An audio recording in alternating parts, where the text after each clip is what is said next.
한 번 더 기도하겠습니다. 하나님, 이 시간 주께서 역사해 주시며 주의 성령님 우리 가운데 붙들어 주시옵소서. 예수님의 이름으로 기도하옵나이다. 아멘. 하나님의 크신 은혜가 여러분 가운데 함께하기를 축원합니다.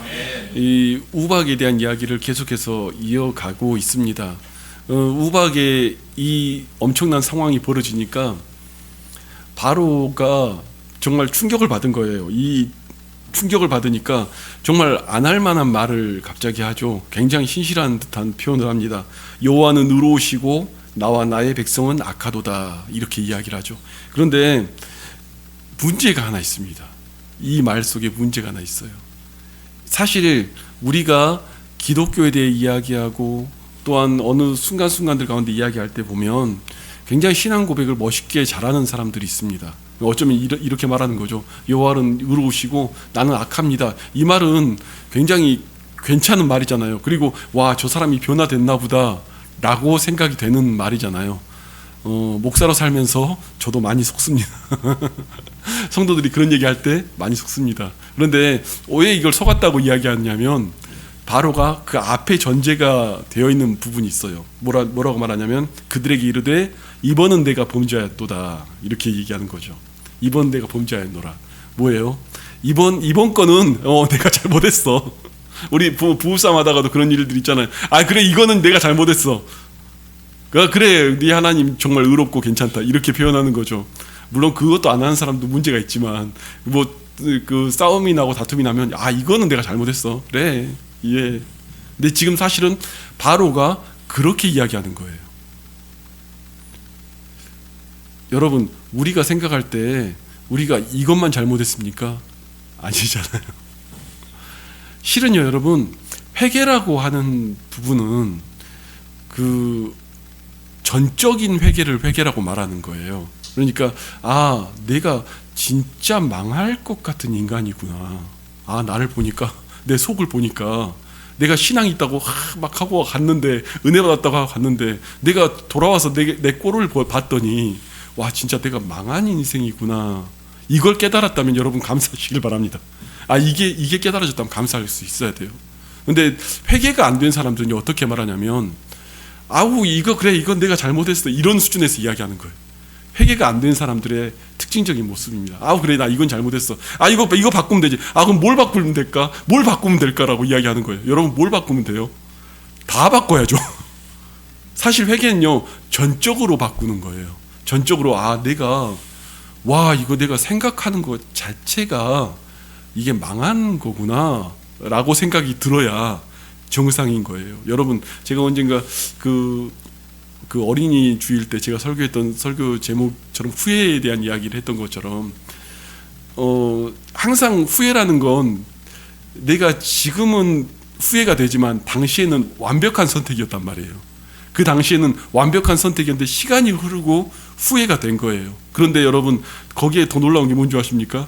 여러분이 지금 생각하고 판단하는 거, 그거는 완벽한 결정이라고 여러분 믿어지십니까? 아니요. 시간이 흘러가면요, 내가 그것도 후회가 되는구나 라고 생각되는 순간들이 우리 앞에 있어요. 당연히 있죠. 왜냐면요, 우리가 그것을 여러 번 반복했다면 알아야 합니다. 여러 번 반복했다면 뭘 알아야 하냐면 이 이성이라는 게 망가진 거구나 라는 걸 알아야 돼요. 우리의 이성이라는 게요, 여러분, 굉장히 똑똑하고 박식한 것 같잖아요. 그런데 사실은 여러분, 망가졌어요. 이미 주님과의 관계가 끊어지면서 이미 망가진 거예요. 그래서 우리가 판단하는 게 완벽하다고 생각하는 그 판단이 완벽하지 않는 거예요. 항상 그렇게밖에 될 수가 없습니다. 어느 날 우리가 세월을 살아가며 우리 후대들이나 다음 세대들을 보면서 만나면서 제가 느끼는 게 뭐냐면 이 친구들이 어떤 이야기들을 하고 어떤 말들을 하면 왜 저 친구들이 나를 좋아해 줄까, 이런 생각을 해봤거든요. 왜냐하면 예전보다 제가 더 열정적이지 않거든요. 제가 젊은 나이 때처럼 걔네들과 막 부대껴 살고 이러지 않는데 어느 순간 이 친구들이 내 얘기를 듣고 되게 위로를 얻었다거나 좋다고 이야기를 하는 거예요. 뭔가 생각을 해봤더니 제가 많은 말을 일부러 안 하고 그들이 생각하는 그 결정에 어느 후회되지 않았던 지점만 이야기하고 있더라고요. 후회되지 않았던 지점만 이야기하니까 어느 순간에 그들에게 이야기가 되더라고요. 그런데 제가 왜 이런 얘기를 드리냐면 저도 많은 후회를 해봤다는 얘기죠. 이 말은 많은 후회를 해봤고 많은 시행착오를 해봤다는 얘기죠. 그러면 여러분 지금까지 살면서 그런 많은 시행착오를 했다면은 우리의 지각이라는 게 그렇게 완벽하지 않다는 걸 인정을 해야 되지 않습니까? 아멘이세요? 이게 인정이 돼야 되는데 사실 사람들이 그게 인정이 안 되는 거예요. 그러니까 바로처럼 이야기하는 거예요. 아 그래 이건 내가 잘못했어. 이거는 내가 잘못했는데 다음 거 한번 봐보자고. 그래 하나님 물어오시네. 아유 우박 좀 어떻게 좀 없애줘. 아유 이거를 본인만 했다고요? 나와 내 백성이 같이 했다고 이야기하는 거예요. 내 백성도 또한 똑같은 생각을 했다고 이야기하는 거예요. 여러분 회개라는 게요 진짜 제대로 이루어져야 하나님을 만나는 그 포인트가 됩니다. 사실은 회개가 된다는 건요 여러분을 하나님이 사랑하신다는 얘기예요. 회개가 되어진다는 건 아 내가 전적으로 부패했구나, 전적으로 타락했구나, 내가 진짜 망했구나, 아 그 부패나 타락으로 사실 설명이 안 되는구나, 아 내가 쓰레기구나, 이게 느껴지면 어느 순간 그게 느껴진다면 여러분 감사할 수 있어야 합니다. 저는 가끔 그런 생각해요. 어느 순간 내가 생각하는 그걸 한번 내 영적인 내면에 깊숙이 들어가서 들여다보면 와 너는 목사하면 안 돼 이런 생각이 들 때가 있어요. 진짜로 와 이 정도면 넌 목사하면 안 돼, 이 속이 이렇구나라는 생각이 들면.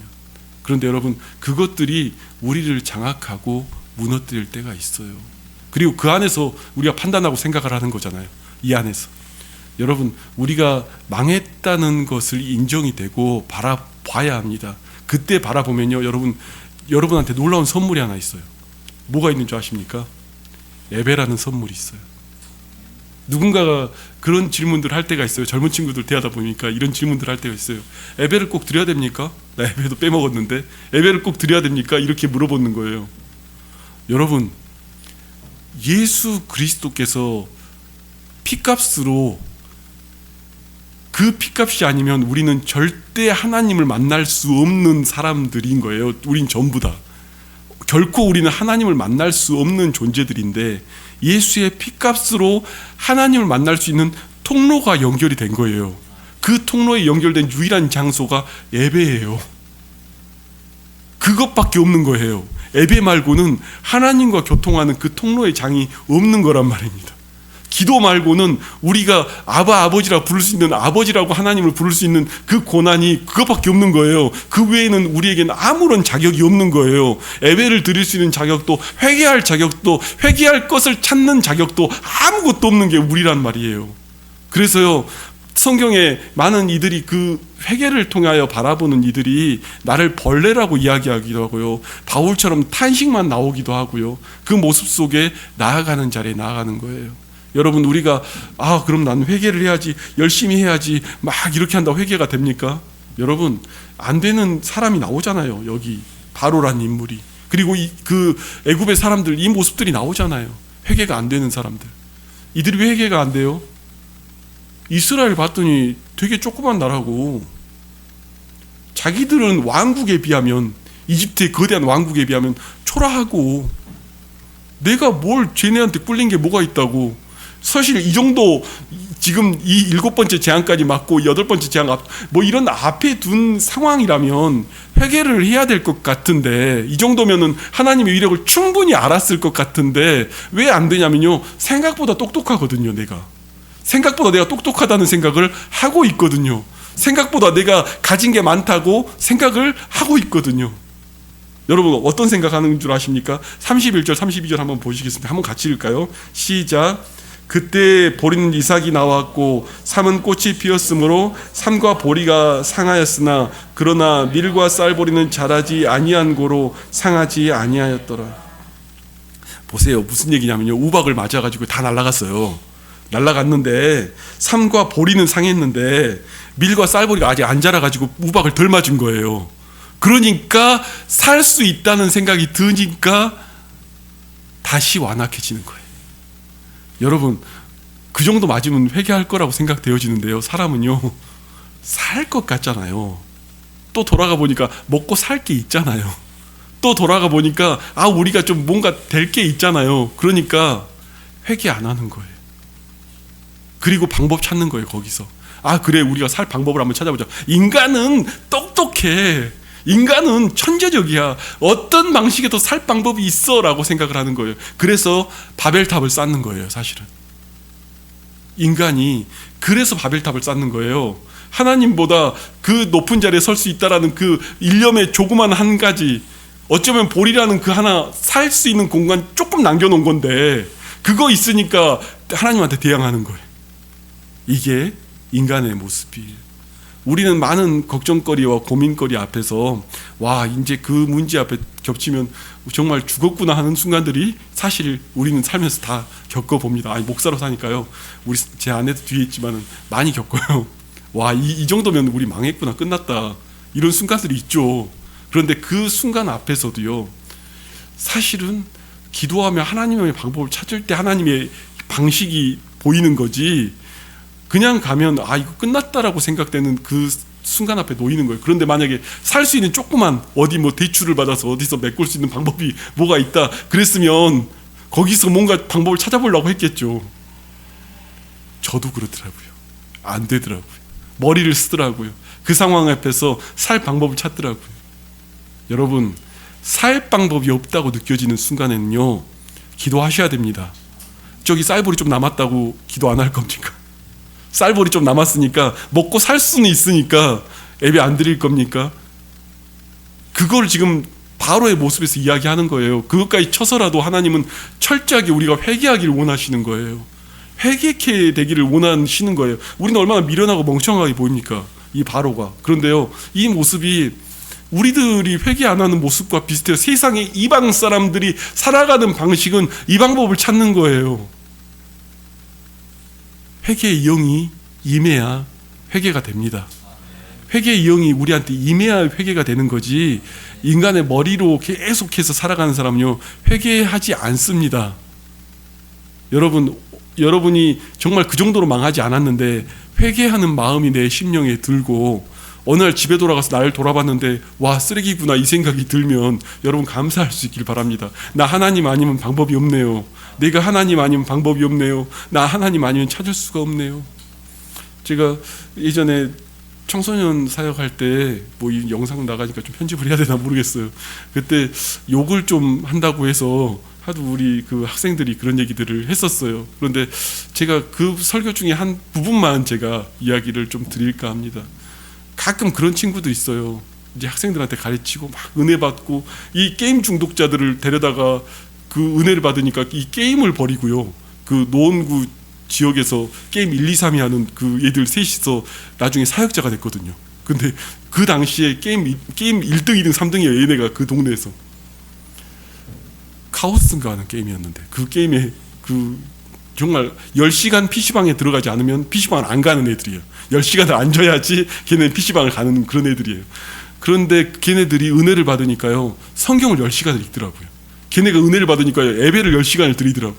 그 게임보다 재밌다고 성경책 붙잡고 사는데요, 이게 완전히 뒤집어지면서 살아가니까 그 아이 중심으로 막 은혜가 임하기 시작하는 거예요. 옆에 애들 친구 따라와서 옆에 달라붙고 뭐가 돼서, 사실 그 3명이 축이고 옆에 있는 친구들은 어떻게 보면 뭐야 하면서 막 이렇게 모여든 친구들이었어요.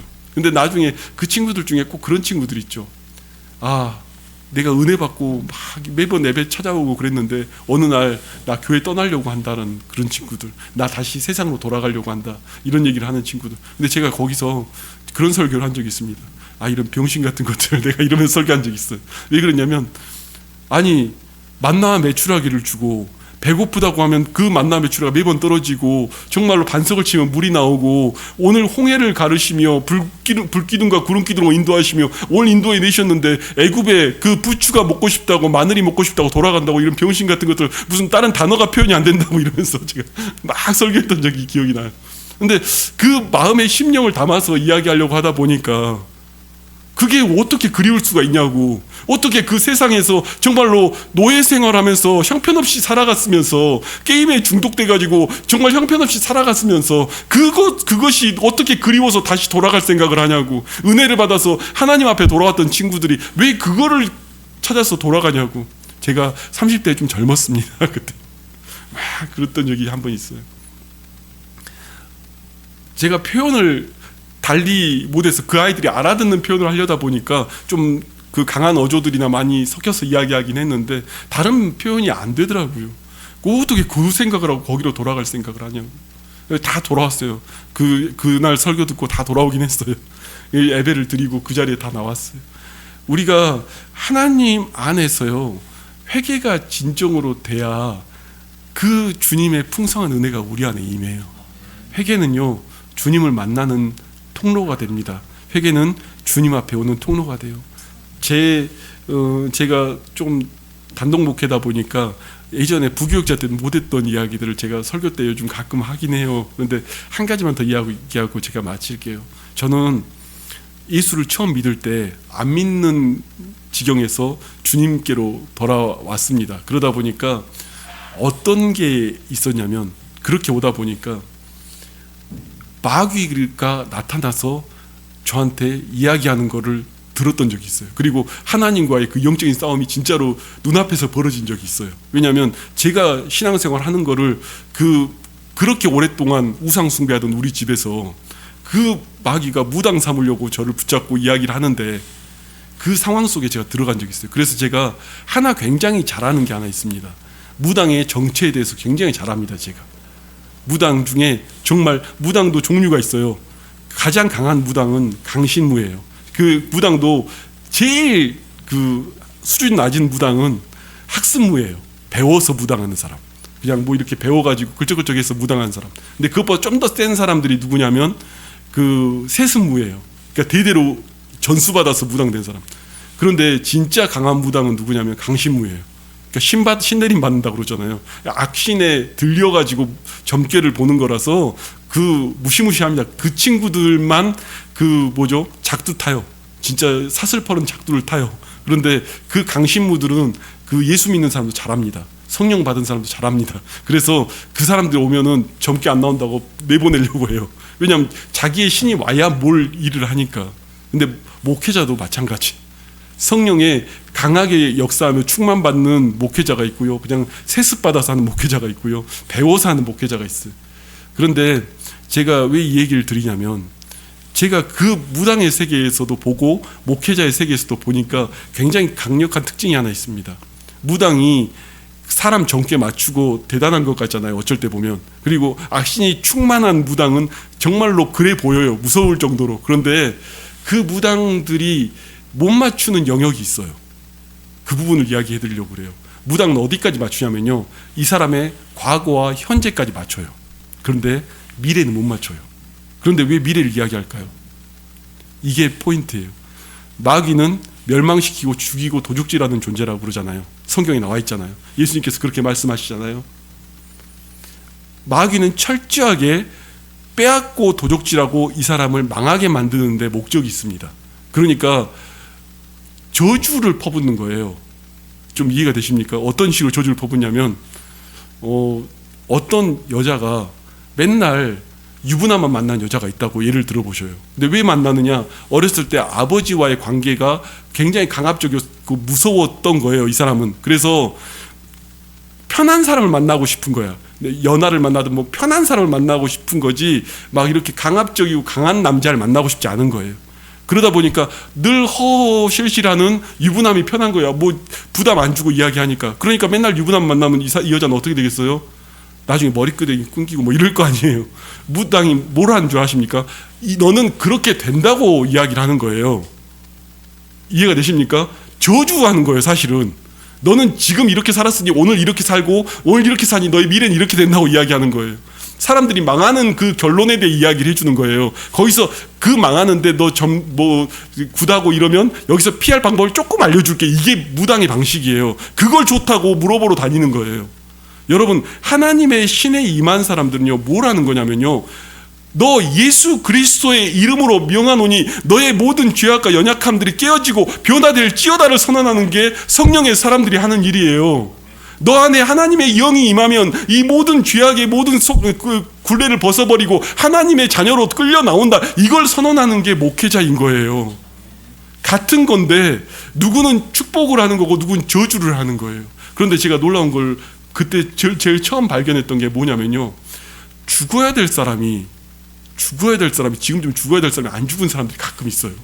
지금 망했어야 되는데 안 망한 사람들이 가끔 있어요. 누군 줄 아십니까? 예수 그리스도의 이름으로 회개한 사람들은요, 인생의 터닝 포인트가 생겨요. 갑자기 그 뒷 얘기들이 바뀌기 시작해요. 내 모든 삶의 영역들이 바뀌기 시작해요. 분명히 망하고 무너졌어야 될 사람이 무너지지 않는 자리에 가 있는 사람들이 드러나기 시작해요. 너무 이상한 거예요. 여러분, 회개의 능력은요, 어마어마한 능력입니다. 그 사람의 인생의 미래가 바뀌는 거예요. 회개하지 않으면요, 미래가 바뀌지 않는 거예요. 그런데 그 회개를 사람들이 단순하게 이 영적인 세계에서 안 보고요, 단순하게 내가 잘못한 거 구한다가 아니라 그리스도 예수 이름의 권세와 능력에는 그 엄청난 능력이 있는 거예요. 내가 회개할 때 나의 미래가 바뀌고요, 내가 어떤 누군가에 대하여 정말로 안갚음과 고통을 줬을 때 그 모든 자리에서 내 모든 심령을 바꿔 나갈 때요, 나의 삶의 영역들이 변화되기 시작해요. 여러분, 그러한 회개가 여러분 안에 있기를 바랍니다. 제가 살아가면서 목회를 하면서 흔들릴 때도 주님을 부인할 수 없었던 것은 그 두 영역을 다 봤기 때문에 제가 부인할 수가 없는 거예요. 무당이요, 진짜 악한 존재입니다. 진짜 악한 존재인데 정말 성령 못 받은 사람들은 거기 가서 머리 조아리면서 답을 알려달라고 구하는 거예요. 저주를 들으러 쫓아다니는 거란 말이에요. 내 돈 들여서 내 인생의 저주를 들으러 쫓아다니는 게 무당을 향해 가는 길이에요. 제가 갑자기 제 경험을 이야기하다 보니까 너무 열정적으로 이야기 드렸는데, 사실은요, 여러분, 회개라는 건요, 여러분이 하나님을 만나는 키입니다. 그 회개를 통해서요, 내 인생의 미래가 바뀌는 키입니다. 내 삶의 영역들이 바뀌고요, 내 삶의 지경들이 바뀌기 시작해요.